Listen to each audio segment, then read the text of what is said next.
Hi guys, it's Mrs. Senimal, and in the second example, we're going to be using U substitution to evaluate a definite integral. We're looking at the example here of the integral from 1 to 2 of 2x to the third power divided by the quantity of x to the fourth plus 2 squared dx. And if we look at this example, we see similarities to the previous video and the need for U substitution. The first thing I notice here is that we have a piece that is being raised to the second power. That's going to be an inside function if I were to do chain rule. So that's hinting to us that we might be wanting to use U substitution. The other piece that I'm going to be looking at is in the numerator, this x cubed. X cubed is the derivative of the denominator x to the fourth with just a coefficient that we would have to address. So U substitution is a great contender here. What we're going to start by doing is picking our U, and in this case I'm going to pick x to the fourth plus 2.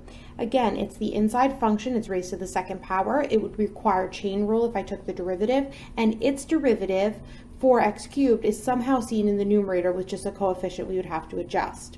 So what we're going to do, we're going to take the derivative of u with respect to x, and this is going to introduce the differential dx, which will allow a substitution to the original expression. So when I derive x to the fourth, I get 4x cubed. Derivative of 2 is going to be equal to 0. Now my goal is to make substitutions back to the original, so I want to solve the differential piece for dx. So I'm going to multiply dx to both sides, and then I'm going to divide by 4x cubed, because now we have a way to substitute in for dx in terms of u. I'm going to go back to my original integral, and I'm going to start making the substitutions where I see them very clearly. The first substitution of u I'm going to want to make is into the denominator, where I had u and then it was raised to the second power. And then I'm also going to want to make the substitution for my differential dx, which is now equal to du over 4x cubed. The last thing I'm going to need to do in this example is also change my bounds to reflect that now, instead of x, my bounds are in terms of u.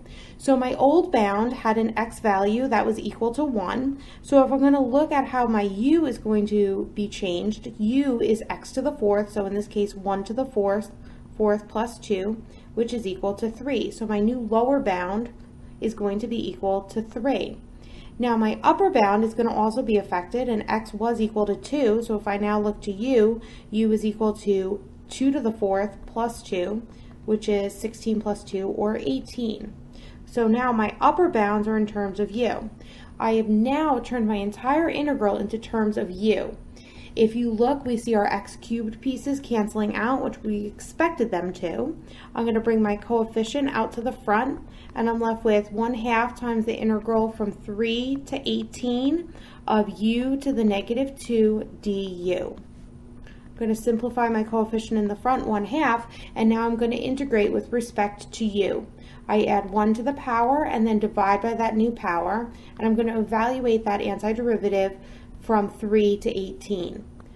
I'm going to bring my coefficient of negative 1 out to the front, so now I have negative 1/2. Just makes it a little bit easier with my calculations inside. You could choose to leave it in, that's up to you. And now I'm going to plug in my upper bound, so 1 over 18, minusing my lower bound, 3 to the negative first is just 1/3. I'll work on getting a common denominator, which is going to be 1/18. So I have to multiply the second fraction to become 6/18. So I have negative 1/2 times the integral of negative 5 over 18, which will simplify to 10 over 36. Oops, that's going to be 1. Sorry, we have negative 1 times negative 5, which is going to be positive 5 over 36.